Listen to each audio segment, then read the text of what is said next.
Joining me tonight is Tiffany Smith, the president of the Black Student Union here at BGSU, and Kevin Lewis.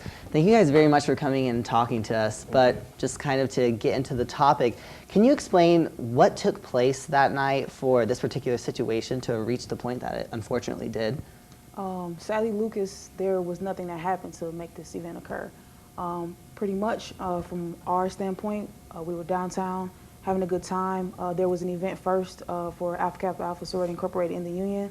To celebrate these new members of the sorority, we went over to Ziggy's, had a great time. There was no exchange of words or any issues that occurred.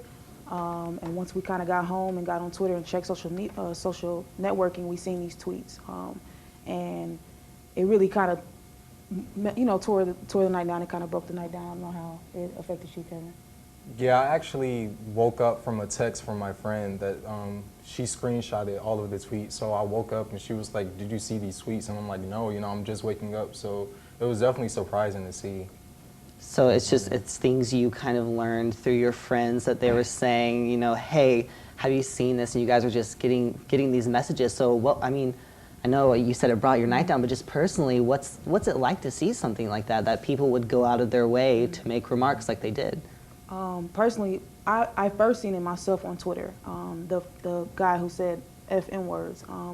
And when I seen it, it kind of registered to me, but it didn't really kind of settle in, I think, until the next day. And of course, when one person or even two people kind of make those comments, it's like, it's really sad, but it's social media. It kind of, is what comes with the territory. But when I woke up, that was when we seen a string of tweets and messages that were saying things as far as, I feel like I need to take a shower and it got really dark in here. That's when it became a point where we knew we had to take action, because with one or two tweets, again, we all kind of say silly things on Twitter, but when it got to that point, it was like, this isn't just one or two people. These are people retweeting it, there's people who favorited it, so we had to really do something about it. Yes, well, it took place on social media, but I know the Black Student Union actually screenshotted these pictures and reposted them, through your Twitter sites to create attention. Why did you guys do that? Why would you guys find the need to, just repost them and want to bring attention to them?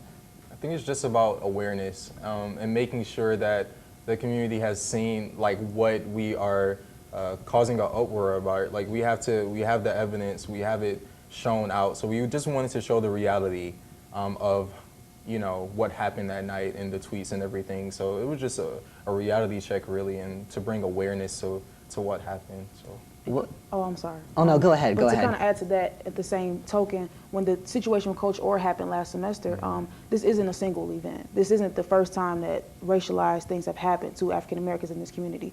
So when the Coach Orr event happened, we now find that this guy who owned the store had this crazy amount of artillery that the CIA or the FBI had to come in and look at when there was a watermelon smashed on a person's car. We didn't make an uproar about it. We kind of reported it the right way, and we didn't really hear much after that. So this time we said, we're not going to wait for President Mazie, we're not going to wait for administration or police, but we're going to kind of take it into our own hands and deal with this the way that we feel it needs to be dealt with. So this wasn't an isolated event at all. Things like this have been reoccurring. So is this a legitimate concern that there is racial tensions here at the institution we are right now at Bowling Green State University?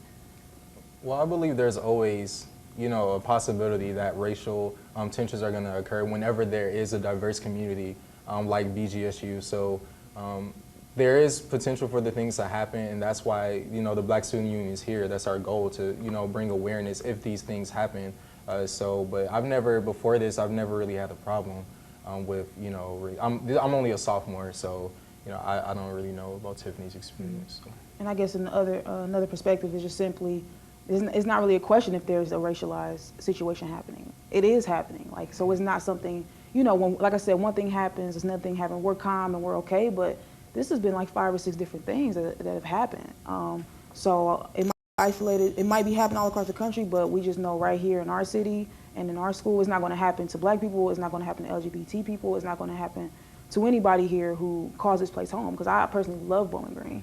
I graduated in May, and I'm really proud to call this my alma mater, but at the same token, if I love this place, I also want to try to help improve it, and that's pretty much what the Black Student Union is trying to do. So. All right, okay, well, thank you two very much for coming in and discussing this right now.